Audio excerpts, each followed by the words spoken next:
Howdy, Fandomaniacs. I'm Sean. And I'm Mike. And this is the official podcast of Fandom Empire. Fandom Empire Now. A podcast about movies, TV, and gaming. And all things fandom. It's time for Fandom Empire Now.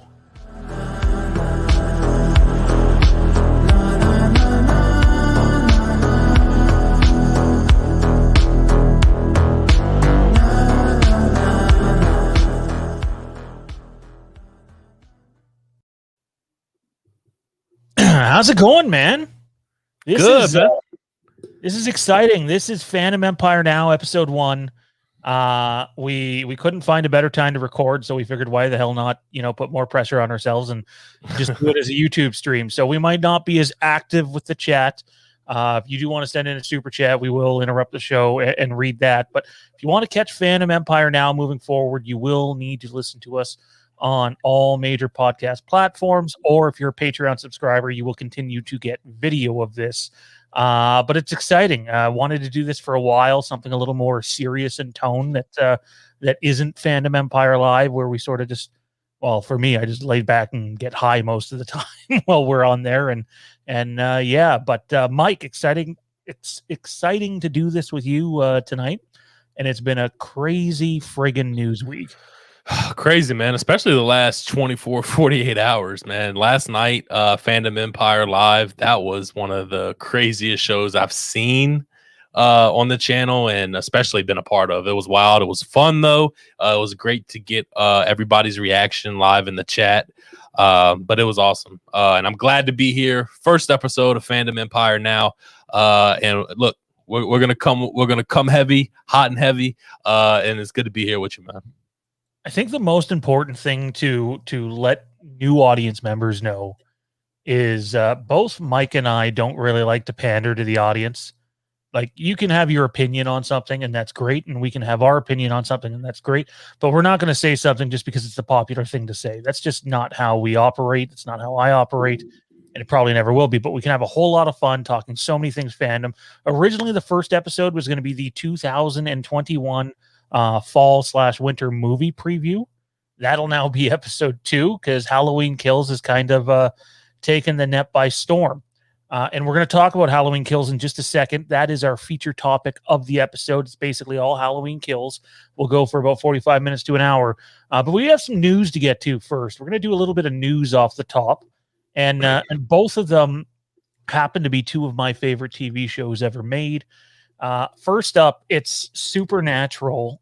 Supernatural, which ran for 15 years, was just this incredible journey of 2 brothers, monster hunting, ghost hunting. They find a way to, shove in some biblical things in there too. But they're not preachy about it by any means. And it's just an awesome show from start to finish. Obviously, it has stronger seasons than some of the other seasons, but they always said that they would come back and do more. The problem, Mike, is they just stopped the show like a year ago, and now they're already coming back with a prequel, which is being developed for the CW by Jensen Ackles, who played Dean Winchester, and his wife Danelle. So I'll say I haven't watched the show, but you being a fan, how do you feel about it coming back so soon? I'm sure you're happy, but are you worried? Like, how's your emotions with that? I wasn't worried until last night. I was super excited to see the deadline headline that our friend Darren Sands over at the Slaughter Lamb Movie Podcast sent me. I was stoked. Awesome. Bring back more Supernatural. Doesn't have to be Sam and Dean, just in that sort of world. And I was excited. And then Jared Padalecki, who played Sam in the show, who's been known from time to time to maybe stir shit up, even though he's a pretty, good human being. And basically he let the entire Twitterverse know that, I had no idea that this show even existed, and basically called Jensen Ackles out for, why am I finding out on Twitter and not via you? Because they're not best friends, but like they were both groomsmen in each other's weddings. So like they're pretty close. And it just stirred up a bunch of drama and obviously involved the fans. And basically nobody wins now, because now you have fans going on, has it been a fraud? a massive fraud the entire time? Were they never as close as they claimed to be and appeared to be at conventions? Or is this just Jared again, who probably should have mentioned or messaged Jensen privately instead of making, millions of others involved in it? And it's just sort of blown up, and they did some damage control, and it just looks bad. I wanted to ask you, Mike, as someone who's pretty familiar with the industry, did Jensen owe Jared an explanation? Or did Jensen owe it to Jared to tell him first before it went public, even though Jared has no involvement in the show, but its predecessor was on for 15 years and he was in every single episode? I think that's all depends on who you ask, and how his personality is. For me personally, I would give an explanation just because that's the type of person that I am. But it doesn't mean that he's a bad guy for not giving him a heads up. But I don't know too much about him personally. I haven't watched any interviews on him, so I don't know how he conducts himself or handles himself. Not saying, like I said, don't know if he's a bad human being, a good human being. And just because he didn't tell him or give him a heads up doesn't mean he is a bad human being by any stretch of means. But as far as me personally, I would have. How do you feel about that? Yeah, I think you should have told him. I do. I think it would have been the appropriate thing to do. At the same time, Jared Padalecki should have messaged him privately and not made, millions of others concerned about. Like, the Supernatural fan base is very, it's a very, diehard cult-like fan base. And you basically, I don't want to say that Padalecki sabotaged the spinoff already, but when you look online, it sure as hell feels like it. Yeah, I get that. Like, I just think he should have messaged him privately. Don't call him out on Twitter. It does nobody any good, because Padalecki has a show at the CW as well, and he's just causing himself crap now because you think the network wants to see that. That's terrible. Yeah, that's true. I mean, because that's the last thing that they want to see or have to deal with. The other piece of news that came out is Tom Welling and Michael Rosenbaum are working on a Smallville revival. It's an animated revival that's not going to be too directed towards kids. It's meant for teenagers and adults. Let me ask you, Mike. I'm super excited for it. I can get into it on a YouTube stream at some point about the Smallville stuff. I'm just wondering, when you see a live action show that ran for 10 years. Let's say it's one of your favorite shows. I think you're big Stranger Things guys. I see the poster behind you. So Stranger Things ran for 10 years and then was off for 10 years and announced they were coming back, but it was going to be animated. Would you still be on board with that? Or because it loses its live action touch, would it be, hit or miss for you? It'll be hit or miss for me personally, just because I'm very picky when it comes to anime. What I like and what I don't like. And it all depends on who's behind it, who's running it, what their track record is. But I would go into it with a little bit of worrisome. I for sure, I would obviously as a fan have that initial excitement, but I would still be worried. So, as you for a fan of, a Smallville like you are yourself, are you worried about that? I mean, I'll watch it for sure, but I do think some of the audience won't come back for it just because it's animated. It's like whenever someone talks about Star Wars, for example, they get into the movies, but when you tell them, oh, well, the animated shows, provide more depth than the movies do, and you get to find out more. It's like, no, I'm not interested in watching cartoons, is what most adults say anyway. And it's a little frustrating, but like, I do think there's some high risk, high reward stuff going on here with the Smallville thing. We'll have to wait and see what happens with it. We are broadcasting on YouTube for episode 1. It is available on all major podcast platforms as well. Our chat mod Frank Riker asked if there was any news on Jensen's role in The Boys. As far as I know, and I mean, I guess this could get spoilery, is Jensen signed on for 1 year guaranteed, but there was options on a second and a third year. So, which would make sense because Supernatural was supposed to run 5 years. It was run by Eric Kripke. Kripke left after the 5th year. It would make sense if Kripke has plans for The Boys to run 5 years too. So, it would make some sense. I would guess he's on that show for a while. So between that and I guess producing and also helping write the new Supernatural series called it's called the Winchesters, by the way. And Jensen, this is probably why Jared's a little pissed off. Jensen's going to provide the voice for Dean Winchester again. And Dean Winchester is basically going to introduce you, going to do the intros and outros for every episode. And the show's actually about John and Mary. Those details came out after we streamed yesterday. So I'm gonna have to get on the Supernatural train, man. I'm gonna have to do it. For sure. All right. It's time. Let's dive into it, man. Halloween Kills. Brief recap, super brief recap on what has happened. So I want to give credit where it's due. Dave McRae was the first person I heard say July 1st. I thought it was July 8th for the longest time. I thought it was definitely it's July 9th for the longest time. And it turned out it wasn't that. And it was probably mid last week after Dave said the first that it did look like it was going to be the first.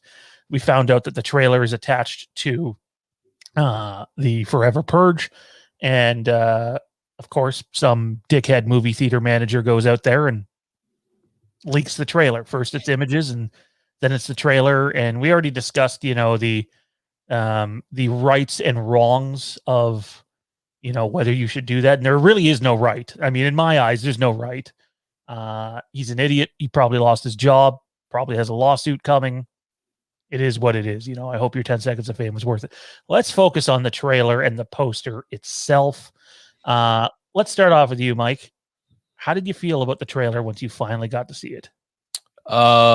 Initially hype, man. I was excited. We were on Fandom Empire Live. We took some time out, about 5 to 6 minutes, to go and look at the trailer and react to it. Live on the stream. But behind the scenes, I was excited, man.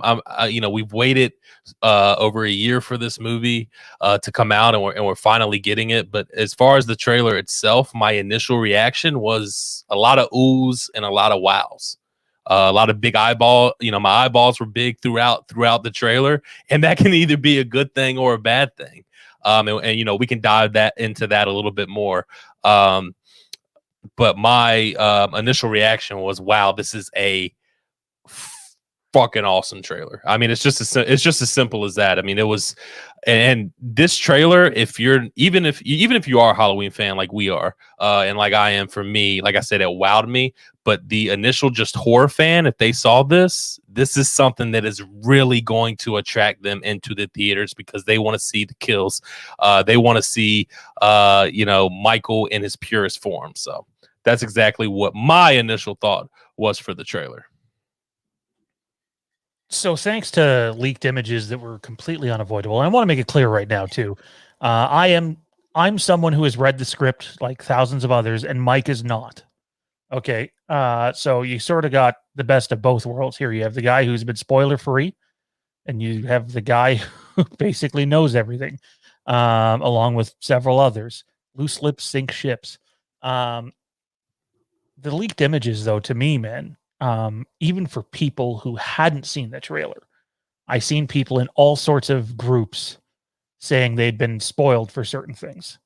And then I also seen people saying that, why do you want to view the trailer in shit quality for the first time? And I get that. I get the complaints about it. Yeah. Visually and audibly, I guess you could say, the music, I was completely blown away by the trailer. Yeah, I agree. However, for me, and we'll dissect, our favorite parts and all that, and least favorite parts. But for me, I was talking to our friend Toronto Freddy earlier, and I told him, to me, this is a trailer that has two faces. It's two-face. You got the one side of the face, which is meant for your everyday moviegoer, which this trailer is apparently blowing them away. You mentioned earlier, you have people who for fact are not Halloween fans blown away by this trailer. Yeah, absolutely. I've seen it all over my Facebook people who hadn't seen 2018, and they were like, do you have to watch 2018 to understand this movie? And I said, you should definitely watch 2018.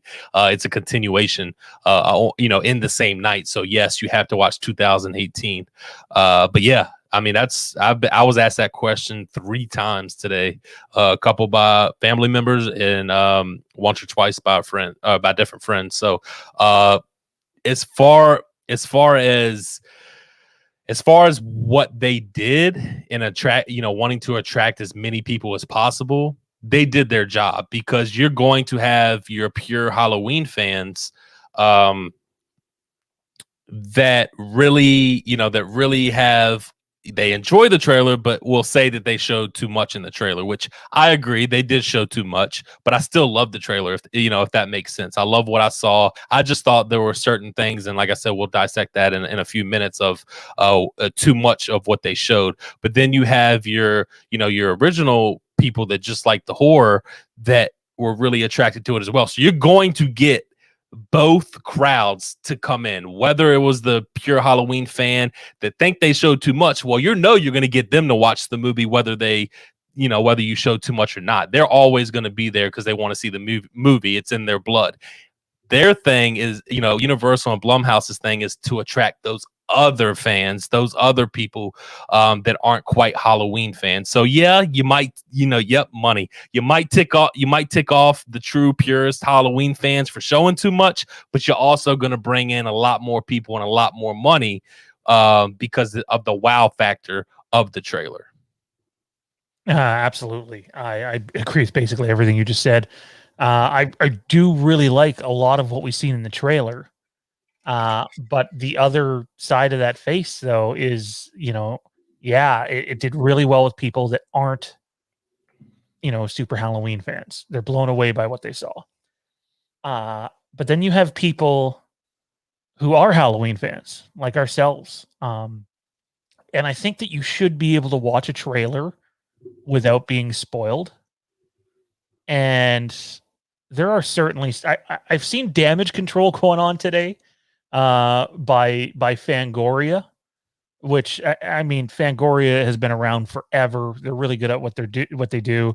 I personally don't think they'll ever cover anything for us, so I don't mind saying this. It was one of the biggest bullshit articles I have ever read in my life. I don't know. I don't know how you can be like, hey, calm down about the spoilers. There's a lot more kills. But then, and I'm not going to say who, but like there's a kill in the trailer that is of a character we know. You can debate how big that character is or not. And like you just don't need that stuff in there, man. Like I should not be able to view a trailer and be like, oh, so this person's dead. I was watching Dave's stream last night and I could tell he was getting a little irked by it and he handled it pretty well. But like, you need to be able to market a movie without me being like, oh, so the person with the mask on who has the same clothes as that other person I seen earlier in the trailer is dead. For me, I know people are probably like, hey, well, you read the script. What the fuck do you care? It's not about me. It's about, our audience members. We just hit 3,000 subs on YouTube. Appreciate everybody for that. But like, there's like, take it one of our staff members. Like Johnny asked me today, should I watch the trailer? And I said, well, you haven't read the script yet. You've stayed away from spoilers. How much do you want to stay away from spoilers? And he's like, well, I don't want to know about like any, notable characters or characters that he knows of dying. I'm like, yeah, don't watch the trailer. Like you shouldn't have that in a trailer. You just shouldn't. It's too much. And the worst part is, I'm going to be careful with how I word this here. And Mike can go on a long rant if he wants or tell me that I'm wrong. And that's the gift of this. Mike does not have to agree with me. He can be like, hey, Sean, you're fucking wrong. Fuck off. But like, you should not be able to pinpoint characters that that die. If you have cannon fodder characters like the firefighters, who cares? Hey, firefighter X died. Congratulations. Awesome. Let's move on. But when you have a character that by name that you now know is dead in this movie before you've seen the movie, that's a problem. And Fangoria's article was basically telling fans to, hey, back off. It's not all that spoilery. I'm telling you, As someone who's read the fucking script, the trailer is extremely fucking spoilery. Big time. Shit that you obviously don't know, but you're going to be like, oh, I seen that in the trailer. Why? Why'd they have it there? And, it might not ruin your experience now, but when you see it in the movie or you see the movie playing out, you might think back to the trailer and be like, oh, really? And there's just so many of those moments in there. Again, I love the visuals.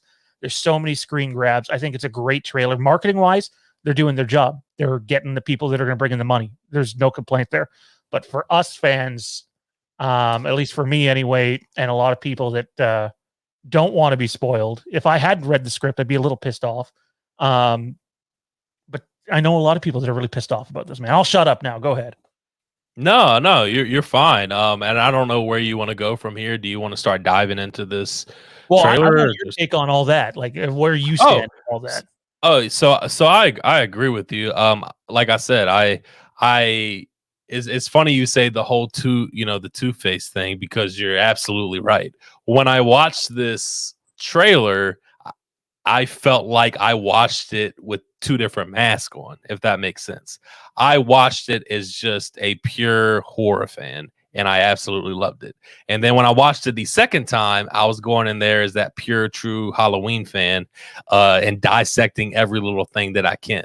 And obviously now to this point, I was talking to Matt Whitfield earlier. I have watched the trailer now about 10 or 11 times. So I've dissected as much as I can. What you said about who dies sticks out to me. And I haven't read the script, so that's a problem. And I do, as far as the article, one, it's such a short article. I think somebody just wrote it on their cell phone while they were taking a shit in the bathroom, because it was absolutely garbage. I read it. I thought it was going to be nice, good, detailed. Not at all. Not at all. It was trash. And I agree with you on that. Because one, that article is just unnecessary. Two, as you said, spoilery as fuck. And it was. And I haven't read the script. And I can, last night, I think I said on the stream, I watched it 1 or 2 times. I couldn't really tell exactly what happens. But now that I've watched that 10, 11, 12 times, it's pretty easy to piece together. Obviously, we don't have I don't know the whole flashback stuff. I'm sure there are, and you can correct me if I'm wrong, if you want to or you don't have to. I'm sure there's things that are still going to wow us in the movie. But there were things in the trailer, like that opening scene. Some of those firefighter kills, I would have just loved to have seen firsthand in the theater. I really would.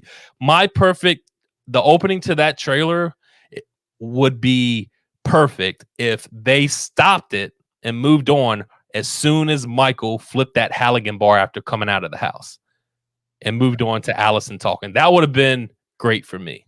I'm going to say something that's borderline spoilery here without giving any details. And if I get in shit for it, sorry.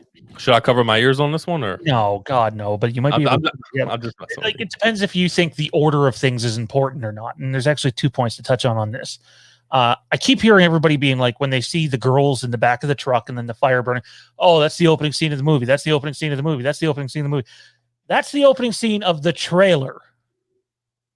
Shockingly, they have not spoiled the opening scene of the movie. Thank God, is what I would say. I'm not going to tell you what the opening scene is. That's up for you guys. But all I'll say is people are really reading into that the wrong way.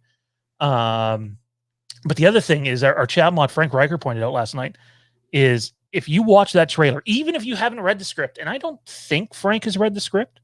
Maybe he has, maybe he hasn't. I don't know. I can't remember. But will Riker be joining the stream from the restroom again?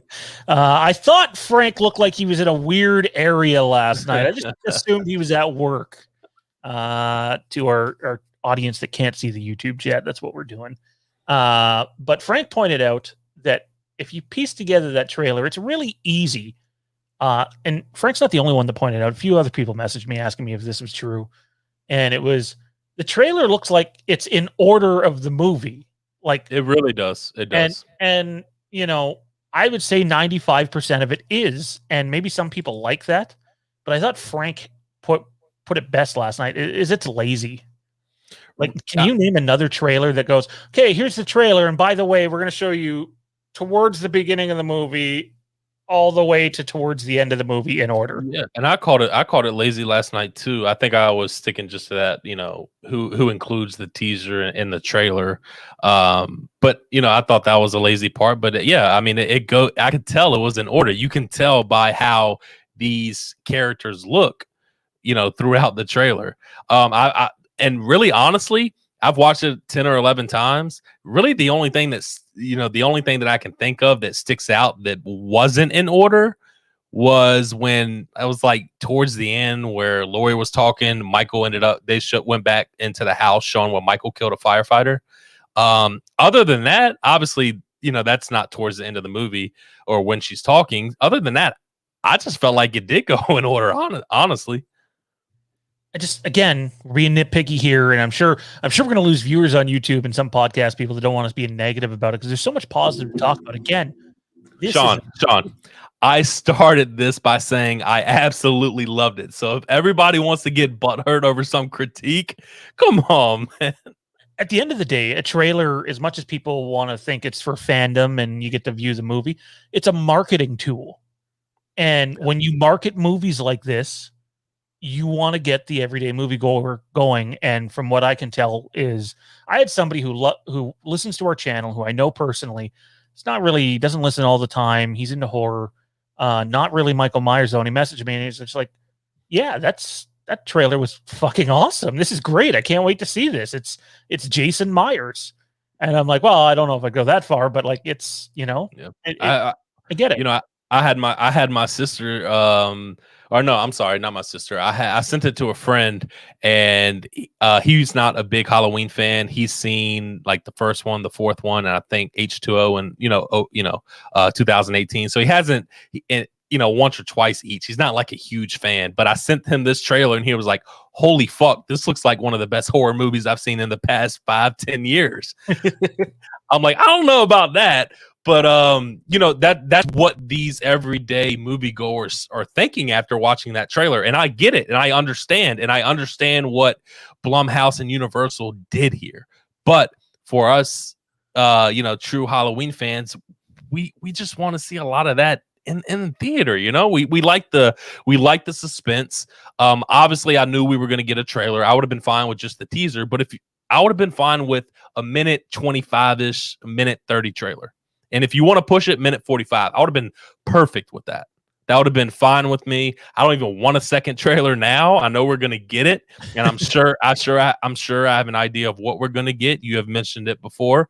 That's something that I would love to see in the theater without being teased or shown at all.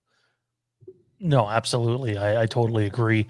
I just like, again, there's so much good in this trailer that like it's hard to in a 1 hour podcast to be able to pick it all apart. But let's dive into it. We've moaned and bitched a bit about the things we didn't like. Let's talk about all the things that we did like. Mike, what are a couple things that stand out to you about this trailer that you're just in awe about? Like if you were to go back and watch the trailer, but you couldn't watch the whole trailer, you could only pick a couple of parts to go to, what would they be? To be in awe about? Let's see. And I meant to write a couple down. So I would go off my favorites. I'll just start with my favorite. And this is where I thought the first opening part of the trailer should have ended. Michael emerging himself out of the house, out of that black hole in the house with the fire emerging behind him and flipping that Halligan bar, looking straight into the firefighter's eyes. That was fucking badass. That's my favorite part of the trailer that sticks out to me. Another one that sticks out to me is I like the things that Lori said in the trailer, and I'm it's really bugging me now because there's one thing that she said. I think she says evil dies tonight or something like that, and that shit just got me super excited. Obviously I haven't read the script, so I don't know. I'm just going off of base of what I know is how long she was down filming in Wilmington. I don't think she's going to be in this movie a lot. as much as she was put in the trailer. I might be wrong, but I don't think she's going to be in here as what was advertised in the trailer. But that was good. I loved seeing Michael Anthony Hall as Tommy Doyle with the bat. That was intriguing. I loved seeing all the scenes with the mob. They didn't shy back on showing Myers in this trailer, which I absolutely love. I love seeing him in the trailer as much as possible. Like I said, some of the kills, whatever. But I loved seeing how much they showed Myers, and I just love the mask. The mask, I felt like, was absolutely perfect. I thought Christopher Nelson did a great job, and obviously James Jude Courtney. I mean, come on now, he's right up there with Nick Castle in my book, neck to neck. But yeah, those are what really stuck out to me. Well, just think. I mean, this is kind of on the spot at the moment, but like by the time this trilogy is over, James Jude Courtney will have played Michael Myers more than anybody. I mean, I'm sure they're still going to get Nick Castle as one scene a movie, so I guess he would get classified as it. But in terms of screen time, he will have been Michael Myers longer than any other Michael Myers performer. And I think that's exciting because he does a really good job as Michael. I believe him as Michael. I'm not going to touch on the Laurie thing you brought up, just because that might be too spoilery for some people. Oh, my bad. But oh no, you didn't do anything wrong. I think it's healthy speculation. I mean, I was about to say. I mean, I just don't want to give it away, right? Okay, her words were in the trailer, so. Someone pointed out to me, and I haven't gone back and watched, but someone thinks that it's Marion. What's the line?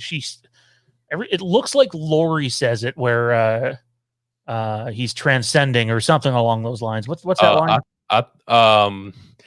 I can't think of it off. You've seen it 11 times. They said it's something as far as and I know this isn't exactly right, but it's every time Michael kills, he transcends. Which honestly is huge because, Sean, I'm not going to lie to you. When I came home today, I kind of just chilled out and watched a bunch of reaction videos on YouTube. And I saw at least 3 people react to that line saying, are they saying that he's supernatural? So, I mean, it kind of seems like to me that that's what they're saying with that line. And I'm gonna let the chat and the listeners, you take that up for yourself. I have my own opinions, but I mean, it's pretty obvious what they were trying to do there.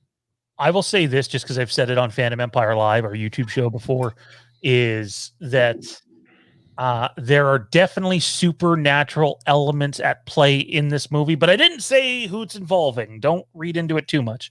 But for sure, yeah, no, absolutely. The trailer for me gave away a little bit too much of the escape scene. Like, you literally see where Michael was hiding. Like, we're just gonna say it. He's in the gun rack. Okay, we're talking about the trailer, so this trailer spoilers. He's in the gun rack. So why include that?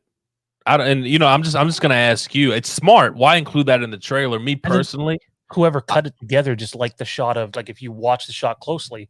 Yeah, the door swings up, right, and it.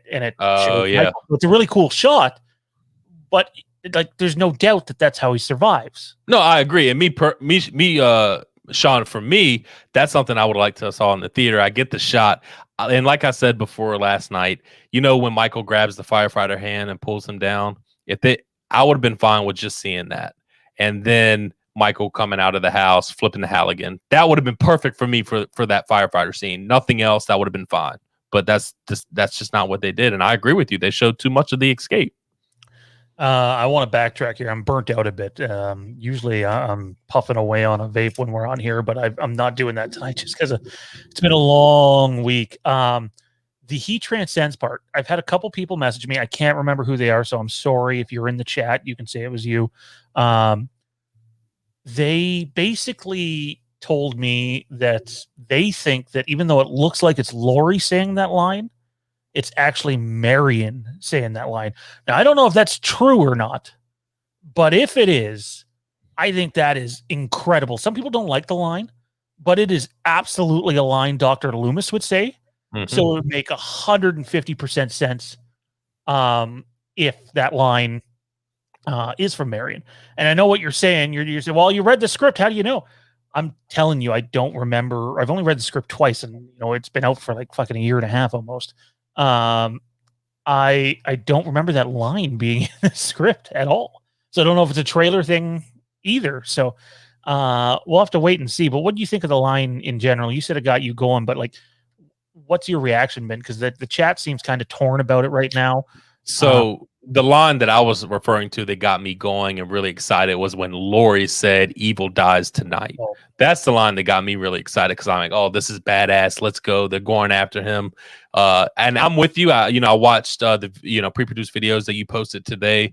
That you enjoy that mob mentality. You enjoy going after Michael, and I agree with you. That's why that line got me so excited and pumped. I like badass Lori. I like badass, Michael Anthony or Tommy Doyle, and just the whole town going after Michael. So that line just got me pumped. As far as the transcend part, I have mixed emotions about it because I understand that. I feel like that's what they're trying to do, is give off the vibe that Michael is now turning into a supernatural type of person. But for me, what scared me the most in the original, I just thought Michael was an ordinary guy, a fucked up guy in the head, but just an ordinary regular guy with no quote unquote superpowers or anything like that. It's just, I get the stab to the neck, the thing, the hanger in the eye. I get all that, most people wouldn't bounce back like that, but he still gave off that regular type guy, right. And now they're pushing that transcend, that supernatural part. I don't have a big problem with it. I'm just telling you, as a fan, when I was a kid, when I first saw that first film, it just, the whole stalkerish, normal everyday guy that's just really fucked up in the head, ever since he was a kid. That's what struck fear in me. But it is what it is. That doesn't bother me either way.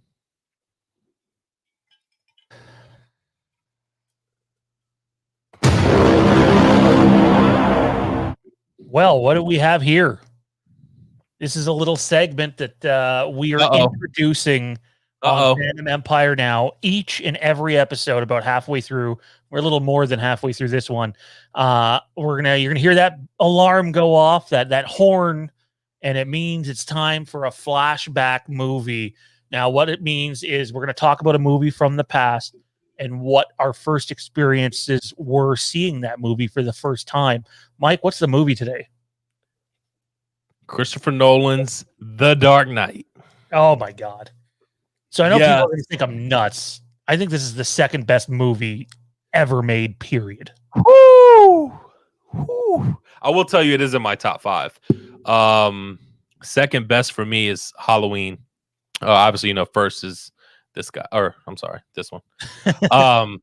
But yeah, it's in my top 5. Hell of a movie, man, in all aspects. You recently just watched it, though, correct? I just watched all 3 again. And let me tell you, I ended up watching The Dark Knight Rises on DVD because I couldn't find my Blu-ray. And believe me, there's a difference in quality between Blu-ray, 4K, and DVD. And when you're watching it on like a 65-inch TV, it's very noticeable. I agree. I actually have the one of the original box sets that came out. So yeah. 4K. No, unfortunately, it's not 4K. It's just regular Blu-ray. You did have the 4K one. Unfortunately, I do not. Well, maybe you're not bragging then. No, I'm not.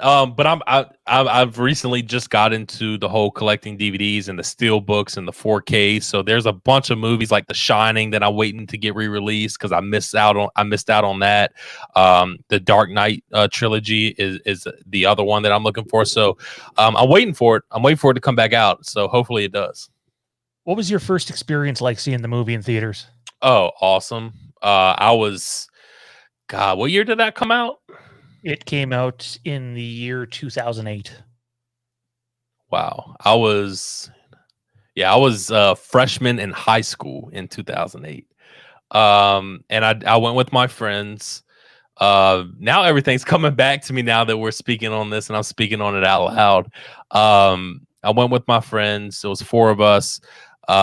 Big Batman fans. I'm a huge Batman fan. But my experience is there's I will say this just to start off. There is nothing like watching a movie like The Dark Knight in the movie theater on the big screen with the sound going. I was just blown away because I want to say I enjoyed Batman Begins. That was a good film. But I did not expect to walk out of the theater blown away by every detail, every scene in The Dark Knight like I was. I mean, it was absolutely phenomenal. And I did not expect to go back and see it 2 more times after that in the theater, but I did, and I absolutely loved it. Christian Bale, absolute great performance. Obviously, we know the Joker performance was with Heath Ledger was absolutely one of the best ever. I thought I would never like a Batman movie more than Michael Keaton's, role, the 1989 Batman. I thought that was one of the best as well, and that had been my favorite for the longest time. But that experience walking into the theater and seeing that on the big screen was just something that really changed my love for movies. And I can't say that with a lot of films. I can say that with probably a handful. And maybe three or four at the most. I don't know. Absolutely. I seen this movie 4 days before my first son was born, and he turns 13 this month. So it's a reminder of how old this movie is getting. Next month, still June.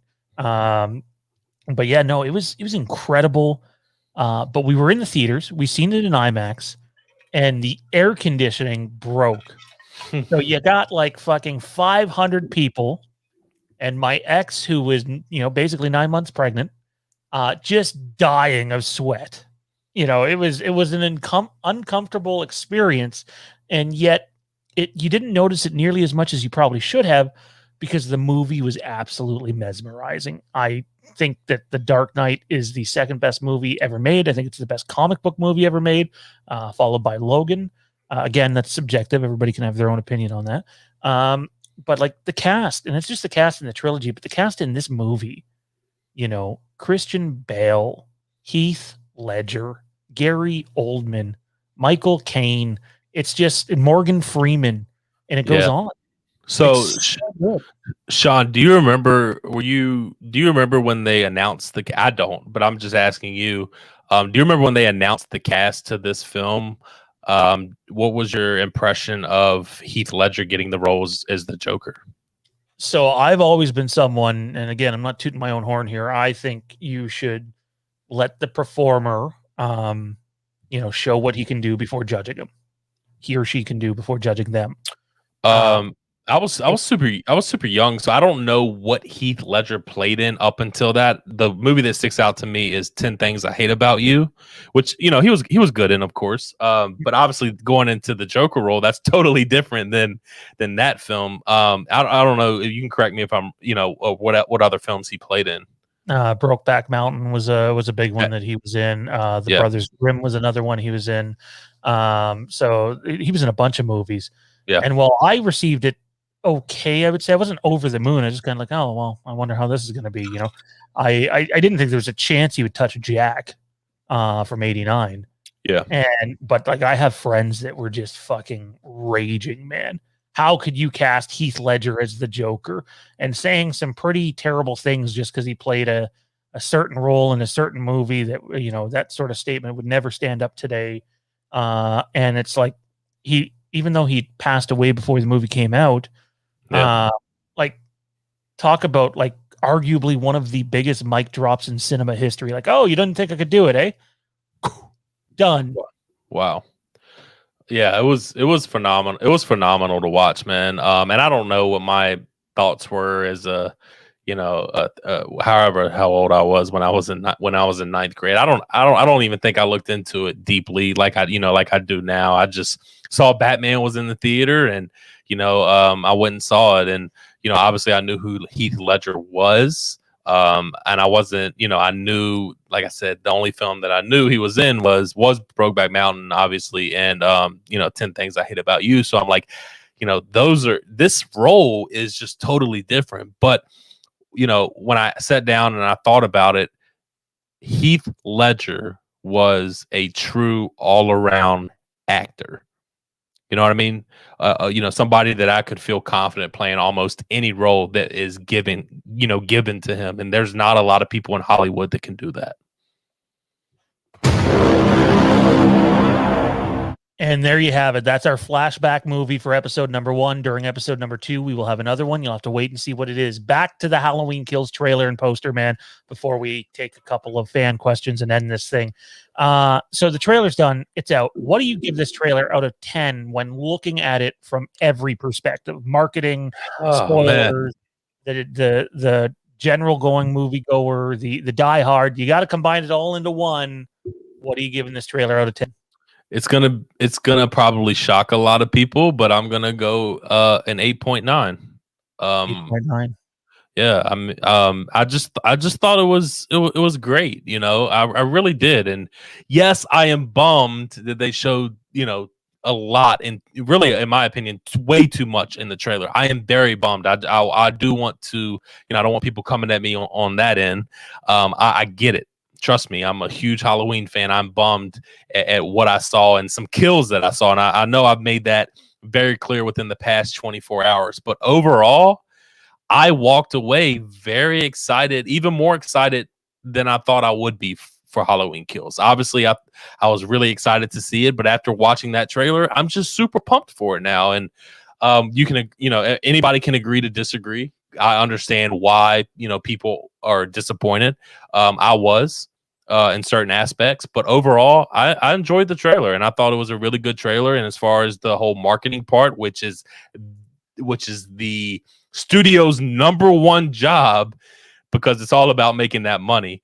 And we as fans want them to make as much money as possible, so Halloween Ends can have a really, really big budget. But yeah, I thought they did everything. I enjoyed it. Like I said, disappointments, you're going to have that, but I thought it was an 8.9. I thought it was phenomenal. I'm going to give the trailer 7.5 out of 10. And it's basically just because I think it loses a point and a half just because of how much they showed. And I think you got a balance between your everyday moviegoer and your diehards that are going to see it 3 or 4 times. But I think 7.5 is still a good number. I know there's going to be people like, oh my God, 7.5. Get him off the mic right now. Come on, Sean. What are you doing, man? I mean, me and Sean's scores are significantly apart. And, I respect Sean's opinion. I mean, it is. Everybody has their own opinion. I think that's healthy. That's fine. You know what I mean? And I just don't get why people get upset over other people's opinion. But right, like, oh my God, Mike, you don't agree with me. You're not a true Halloween fan. You're not a true Halloween fan. You don't agree with me. Oh man, it's amazing how many people like that are still around. Oh, it is what it is. The trailer. What was your absolute favorite moment from this trailer?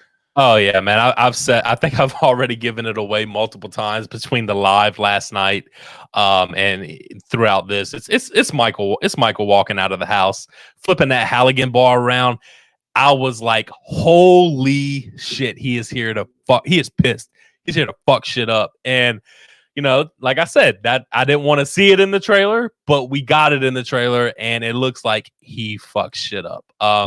And that, honestly, Sean, watching a lot of reactions from today, a lot of oohs and ahs when he came out of that, that smoke and that fire. So I think a lot of people would agree with that. Michael Myers has been trending basically on every social media platform today, not just Halloween Kills or Halloween movie, Michael Myers as well. And he's definitely the star of the trailer. You see him a lot. I know there's people that hold on to the 1978 aspect of it and they don't want to see him as much, but I think Halloween 2018 let you know that while they respect that, they're going a different way with that. And that movie's very much like this too, but there's some of the callbacks to the original. There's definitely lots of blue lighting in this movie. So those that are obsessed with that, you're going to get your blue lighting. Don't worry about it. It's coming. But no, I love the movie, but I still think my favorite part is not when he's walking out of the house, but just after that. The look on the firefighters' faces are just like, oh fuck. shit. Like, what? Like, no it's way. They're getting ready. They're getting ready to go in the house, to take care of their business, and they stop dead in their tracks because they see this guy come out, and they see Myers come out and flip that Halligan bar. I'm telling you, man, as soon as that Halligan bar was flipped, if I'm not a firefighter, I'm dropping everything and I'm out. Yeah, I'm going. I'm out of there. Fucking go. Yeah, I'm out of there. That Halligan bar flip was just, I'm out of here. Not gonna happen. Yeah, I've been saying for a long time that the way that I understand this movie, and it might go against what some purists feel, or you don't even have to be a Halloween purist. You just might feel that Michael Myers should be a certain way. Michael Myers feels pissed off in Halloween Kills to me, which he should be. I mean, dude, Sean, some of the kills that unfortunately that we saw in the trailer were just like, oh my God, he is back. He is back with a vengeance. Now, I know you had mentioned this before, Sean. And you gave the trailer a 7.5. You think they gave away too much in the trailer after all what people would probably say that would focus on that you said was negative. You still have the opinion that this could be the best sequel in the Halloween franchise, correct? If paper translates to screen, and there's a lot that needs to happen for that: cinematography, acting, score. I would be shocked if the overwhelming majority of people don't come out of that movie going, that's either the best or second best Halloween sequel ever made by quite some bit. Yeah, I've heard you say that before. I just wanted to see if you still felt that way. Obviously, obviously you've read the script, so however much you saw in the trailer didn't really matter to you. And you said that before. Yeah, no, it doesn't bug me. It bugs me for people that didn't want to be spoiled. Like our staff member Johnny doesn't want to watch the trailer. He's going to refuse to watch the trailer. I said, well, I can't stop people in the chat from spoiling you or asking questions about the trailer. Yeah, I get it, and like I said, I kind of know, and we're not touching on it now, but I have a feeling what's coming in that second trailer, and that's something that I really do not want to see until I go to the movies. But there's just no way possible, with as much as I'm online and going through all this, that I'm not going to see it. So it's just going to happen. At this point, it would be amazing if they decided, you know what? We're not going to look. I'm assuming you're referring to the flashback and certain things that might happen in it or have already been given away that are going to happen in it. Don't show any of that in a trailer. Let everybody experience it on a fucking massive IMAX screen or just a normal movie theater screen. Because cinemas. Yes, because right now we a lot of us Halloween purists feel like they gave away too much in the trailer, right? That one nugget that they did not give anything away besides of what obviously leaked online, but that whatever leaked online is not even going to touch what we're going to see, with the score and what's actually on the screen. So that's the one nugget that a lot of us pure Halloween fans are holding on to, and we do not. Me personally, I do not want to see it. I don't want to see it either. I don't, I'm hoping, fingers are crossed. We'll have more on this on a later episode, but they're really trying to get Halloween Kills at TIFF. I know both parties for a fact are trying to make this happen, but Halloween Kills doesn't go to the Toronto International Film Festival to be a normal movie there. That's a Midnight Madness experience. Those type of movies don't go to TIFF unless it's Midnight Madness, which is a fan event. Canada's slowly opening up here. I think it's possible. But things got to continue to trend that way. So I'll have to wait and see what happens. I also think there's a convention or a festival down in Texas. I think it might be Fort Worth or somewhere near there.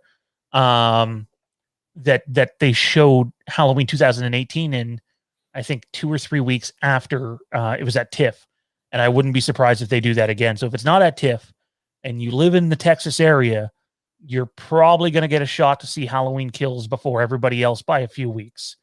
And then you're really going to want to stay offline. So, yes. So yeah, I mean, I'll be honest, there isn't a person, well, I can't say for Texas, but I can tell you this. There's no one getting out of the Toronto International Film Festival with a film recording of this movie. It's Toronto Freddy could elaborate more on this because he was there with me, and so was Dave. You got security coming up and down the aisle, shining green lights at everybody, and like you're fucked if you try to do something like that. You're not getting out of there on your 2 feet. So I don't think you have to worry about leaks in that regard. And this is totally different, but I kind of, the only situation that I had as far as, security being that heavy is I've been to a couple stand-up shows of Kevin Hart, and I have never seen an event so strict as far as cell phones. There's a point in the show, which is about 10 minutes before he comes on, that you cannot be on your cell phone, not even texting. And I'm talking about, they showed it and announced it every time they threw somebody out. Now, granted, it was all over the stadium. It was all over, no cell phones, don't do this, don't do that. They kept reminding people, but obviously people didn't listen or didn't believe it or didn't think they would get caught. But I've never seen security so tight and tough because of a cell phone. So I can't imagine. I'm sure Tiff, like you said, is the same way. But they were not playing no games. Yeah. Okay. So quickly, we only got about 5 minutes left in the show. Mike, what do you think of the poster? Tell me about the poster and how you feel about it in comparison to either other Halloween posters or the Halloween 2018 poster.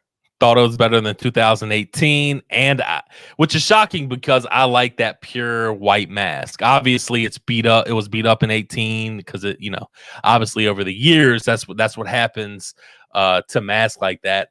But I just thought, and I was very nervous of how the burnt mask was going to look. Now, I had an idea because obviously over Sean's right shoulder, you can see the mask that is over there looks pretty similar to the one that is in Halloween Kills. So I kind of knew and expected kind of what we were going to get, but seeing it on, in the trailer and on that actual poster close up like that, all the ridges, all the cuts, all the, the goo or whatever the hell you want to call it, it looks absolutely phenomenal. And I think, Sean, you said this in your video.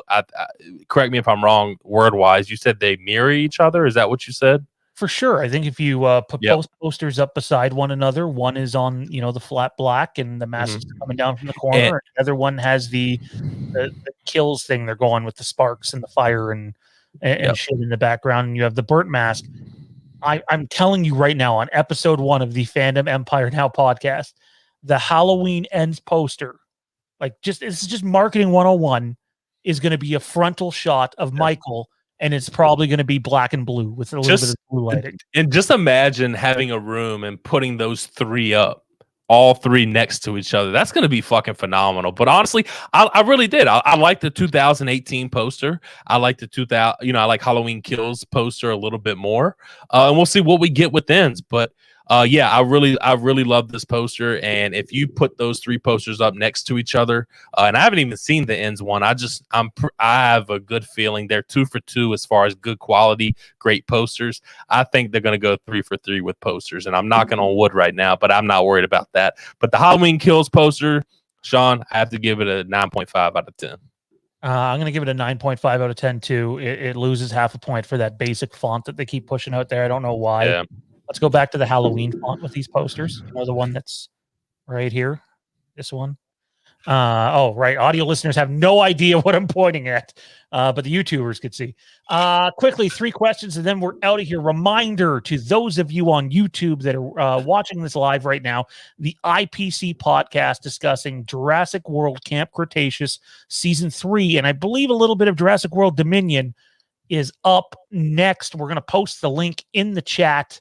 And you'll be able to check out their stream there. You don't want to miss it. Zach and Ben do a wonderful job. And you can also catch the IPC podcast on, I believe, every major podcast platform as well. Although one of those guys would have to correct me on that. There's the link in the chat. Come on, Sean.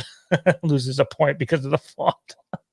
No, the font is plain. Why aren't we using the Halloween font? They use it in the credits.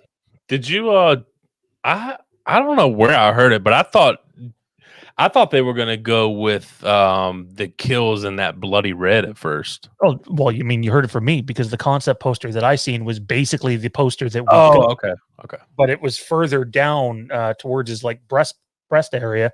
Yeah. And instead of the red background, it was just flat black, and it had Halloween Kills with blood. So it was very similar, not quite the same thing. I don't know if it was an official concept art, but I never seen it anywhere again online other than the person that sent it to me. And now that it's not the poster, I guess I can dig it out and show everyone what the alternative would have been, but it won't be tonight. Quickly here, we have 3 questions that I think are really important to get to. I wish I could have highlighted them earlier. Where are we here? Quickly, Mike, what do you like better, though, when I'm finding these questions? The Halloween Kills poster or the 2018 poster? Halloween Kills. And like I said, I thought the Halloween 18 poster was really good as well. But Sean, I want to say this, and I see a lot of people complain about this part, which, to each his own. But one of the things that I love about both posters is the simplicity of them. And that's kind of what always strikes me with Michael, that pale white face, the simplicity of him. Scary as hell, but simple. Absolutely. Darren sends in, what does this trailer mean for Halloween Ends? A more somber movie in line with 78? Or do they raise the bar even more? I have no problem with just coming out and telling you what it's going to be, because it's come right out of the mouth of David Gordon Green in an interview, I think a few months ago. Halloween Ends is a more intimate movie, and Halloween Kills is compared to The Empire Strikes Back. So my guess is Halloween Ends is going to be very much in line with Halloween 78, maybe even Halloween 81. You're not going to get the grand spectacle that you're going to get with Halloween Kills. And make no mistake, for a horror movie, Halloween Kills is a spectacle, and it's going to make a lot of people that don't like the franchise very excited. That's all the time we got though, guys. I thought we could get to 3 questions. We can't. I abused the time. Shame on me. Check us out on social media. Instagram and Twitter is Fandom Empire Now. Facebook is the Fandom Empire Dan and Halloween Newsnet. And then you can support us on Patreon if you choose to do so. Patreon.com/Fandom Empire. Join today, because that is the way. Mike, where can everybody find you, and what are you doing?